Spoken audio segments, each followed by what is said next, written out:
Well, welcome back to Chaos. We will now continue, and actually just a fairly short addendum to the last discussion. And we'd like to just talk about what you have to do with your chaotic pendulum implementation with your program. And it's not trivial, so how you implement this and how you assess it is interesting. It's challenging. The implementation in the sense of writing the program is not that hard because you've done it already. Okay, so what we'd like to give you is some examples of what you should see in your simulations. That's easier said than done. We can show you very well, and you may not be able to find exactly what we want.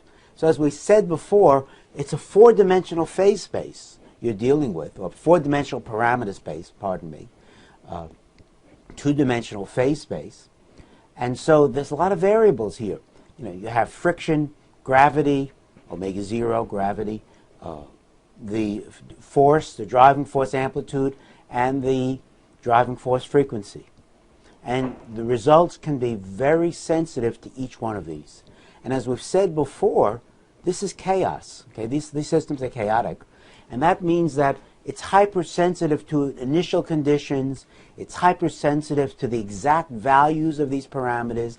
It's even hypersensitive to the exact numerical techniques you're using, maybe your step size. So it should not be surprising, even though we may tell you very clearly, these are the amplitudes, these are the numbers we used, that you can't reproduce our results for exactly those values. But you should then be able to explore very delicately, don't move too quickly, explore these parameter spaces and find the same type of behavior nearby. But even in the literature, people can rarely reproduce each other's results for exactly the same parameters, and that's a good thing. That means that's the physics that's here. It's very complicated and it's hypersensitive. So we'd like to show you some of the standard features you should be reproducing. And what we have are two applets given in the CD, or if you're reading the electronic book, they're coupled into the electronic book, which show you the type of behavior that is possible and you should be seeing.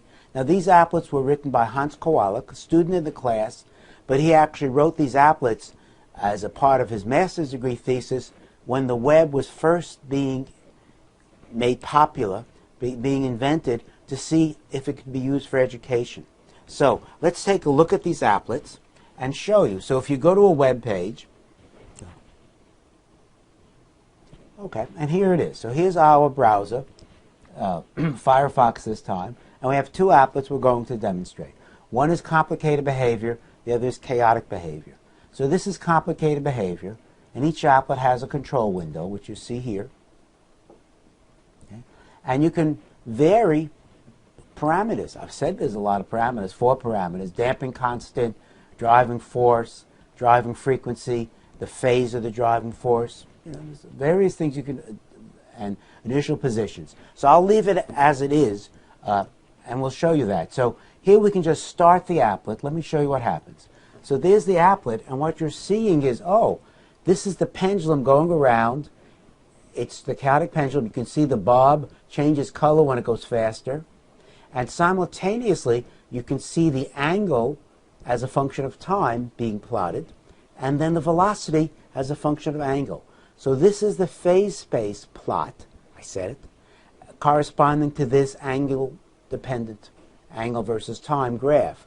And you can see the graph. It starts up here, falls down, which means it made a loop, and you can see that that's what the pendulum did, and then it oscillated a while. And sure enough, that's what you see here. You see the phase space diagram or plot starting, making a loop, falling down, and falling the other. And you see how it's been generated.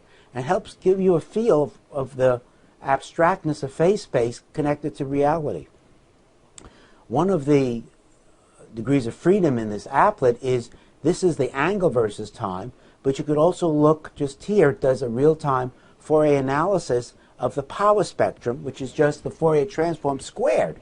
And what this shows you is, oh, there's a DC power, but the DC is just because omega going around and around corresponds to the DC component. And after that, there's 3 amplitudes. There's some little ones here, but one major one, another one, maybe a third, but really just 2 big ones, and those correspond to these 2 ellipses. You have one ellipse here, another inner ellipse, and those are the 2 frequencies of harmonic motion. Of course, they don't occur simultaneously, they're occurring sequentially, jumping around, but that's it. So here we can use the applet, we can stop at any time, we can clear it, and you can change various configurations. You can here add configurations or remove. Here are some other ones he's built in where you can change the damping, let's change the damping, okay, and run it again. And now look at how you can see when this goes over the top, almost went over, there went over the top. You can see how there's another loop in phase space, and then going over the top again, we should get a 3rd loop, and then you get the same similar behavior. The Fourier transform should be very spectrum. This power spectrum should be very similar, which it is. Okay? So this is a wonderful applet. I'll close it now and hope it dies. It dies. So here, this chaotic behavior is another applet, okay? And this is the butterfly effect, what we showed you a movie of before. So here are 2 pendula, and you can control everything here. So he's set it up, and if you look closely here, you see they start at exactly the same position. Their velocity differs by 1 part in 917. And we could start them off, and lo and behold, they look identical. The phase space plots are identical, but at the top there, one balanced one way, the other waited a while and then fell through, and you have different phase space plots, and you have different behavior. Here, we can increase the delay, increase it to 25. Let's clear. Let's start again so you can see it a little better. So what happens is they both are nearly balanced at the top. One fluctuates back and forth, and the other falls more quickly, and then they separate. And remember, there is a driving force complicating this, but it's the same for both, and you can see the butterfly effect. So this is the kind of thing we'd like for you to try to reproduce with your simulation. Okay, so those are 2 applets. Very nice, lots of hard work. You don't have to do all that yourself. Okay, so what should you see? So let's look at slide number 4. Very colorful. Slide number 4 shows you the kind of features you should be seeing in your lab. Okay, so you remember you started off with a pendulum with sine theta, but nothing else. When you add friction, be systematic. Don't try to do the whole thing at once. Add friction, you should see spiraling in phase space. Add the external force, then you should see the ellipse as the systems tend to equilibrate. In fact, it's interesting that adding friction, you might think, oh, friction sort of is a bummer here. No, it actually stabilizes the system. If you didn't have friction, but you had an external driving force, the pendulum would jump all around very, very quickly from one state to another, be much more chaotic.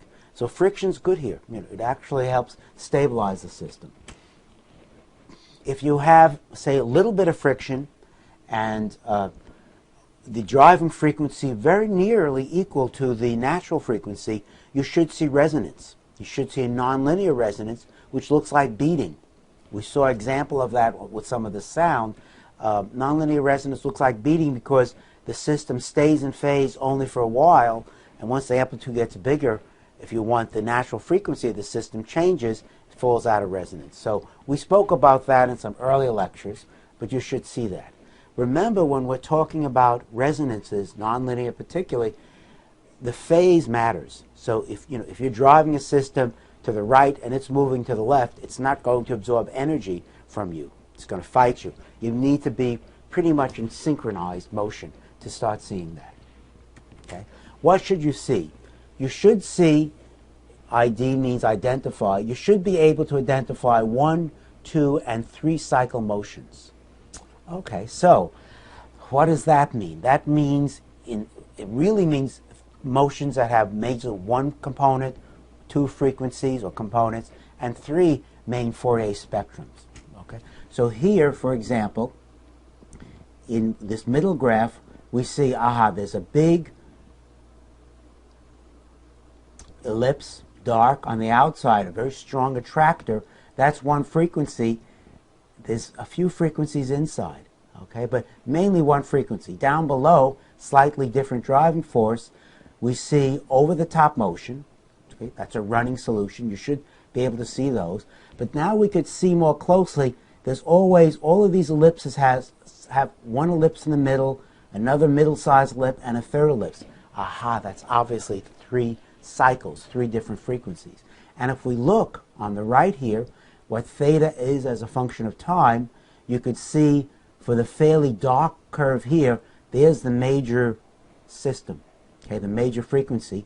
There then is another jump here, another frequency where the system jumps over the top, gets there, and then it was another jump. So this has mainly one, and these look much the same, maybe not identical. The more complicated behavior on the bottom has, it has bigger lumps here and has beating, this fine structure type of beating, and then on the end it falls into very systematic, very regular behavior. So this is chaos, okay? System's oscillating nicely, it jumps around, it jitters around, then it comes out nicely again. So that's intermittency. And on the top, you see a real running solution, a solution which it just theta keeps getting larger and larger, which means it keeps going over the top, but it just doesn't just rotate, it jumps around as well, which is what all these wiggles mean. And if we look at the Fourier spectrum for the top, you could see, okay, there's a zero, a DC component, and then a few major, and this is like the noise level, a few major Fourier components. This could be noise, or it really is chaos. This broad band of frequencies is a symbol of chaos. So you should do this. Explore chaos yourself. Remember, now you need to really use a small step size. This is fine behavior. It looks like noise. To make sure it's not noise, use a very small step size so that you can get high precision. You have no real good test. You can't use energy conservation because energy is not conserved, but you know what a small step size is from when you did. Okay? You should be hypersensitive to details. We've given you here to 3 decimal places some numbers. You may or may not get the same answers at those numbers. Don't worry about it. If you get something close, get this type of behavior, that's what's okay. You don't have to reproduce us. Okay? So, what else can you do? How about bifurcations? Think about that.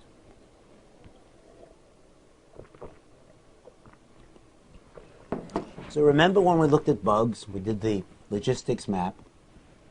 We found very complicated behavior. We didn't have phase space plots, but if we looked at bifurcation diagrams, we found, as a function of growth parameter, the system tended to bifurcate. Something magical will happen for each different parameter.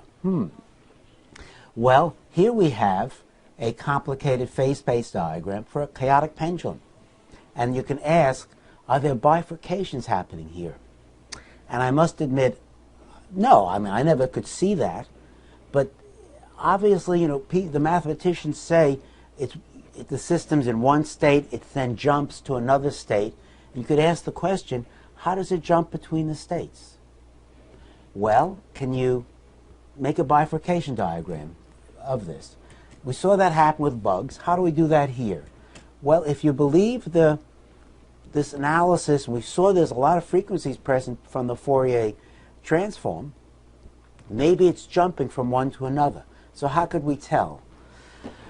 Well, if it's a linear system, all frequencies will be present at the same time. We don't have a linear system. So here's an idea. So we take about 150 times and we look at the instantaneous angular velocity.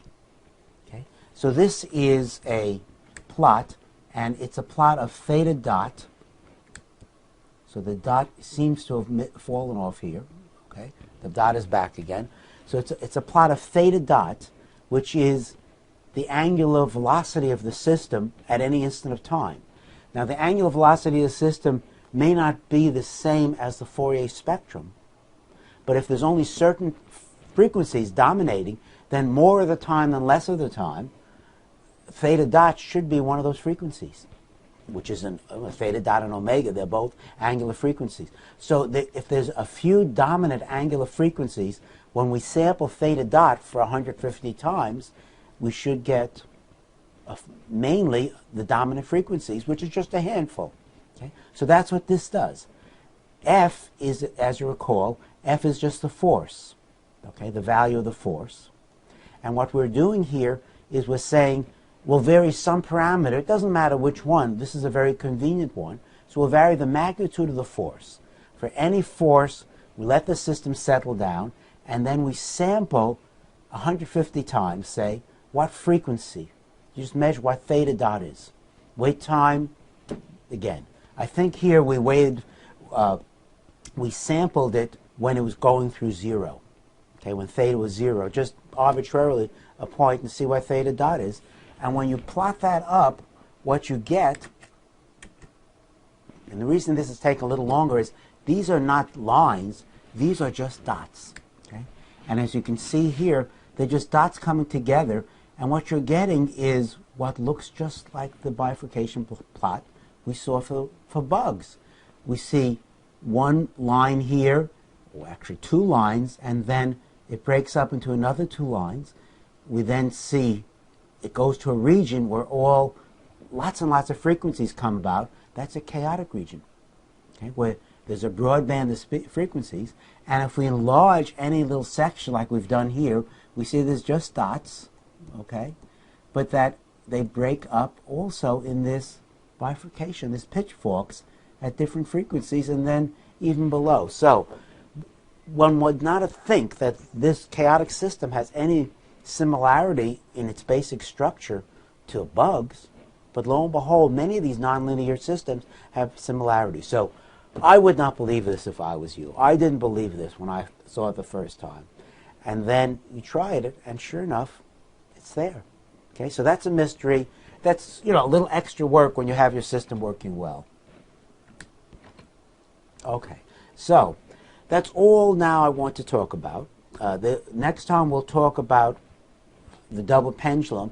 You don't have to do that as well, but if you've done the single pendulum, then the double pendulum is an excellent alternative, and there's lots of interesting diagrams and figures as well as the bifurcation plot. So we'll talk about double pendulum. If you're not going to do it, you don't have to listen, but that's what we'll talk about next. So take a little break, get to the lab, enjoy yourself. Bye-bye.